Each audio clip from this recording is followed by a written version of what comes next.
and it's very tempting to people to just sort of skip, but then you miss the nuance.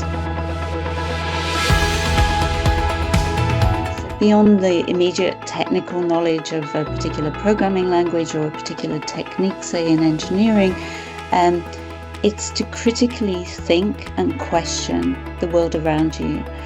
And that unfortunately does mean you have to have the ability to read complex information and make your own judgments on it.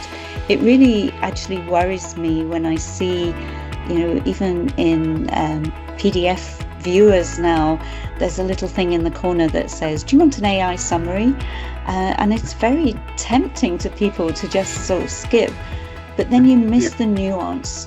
You might miss the one thing that is really important to understand, or it may be that there's something that you would really object to if you read it in detail that you don't get in the AI summary. So I think I would really encourage students still to develop their critical ability through reading and analysing.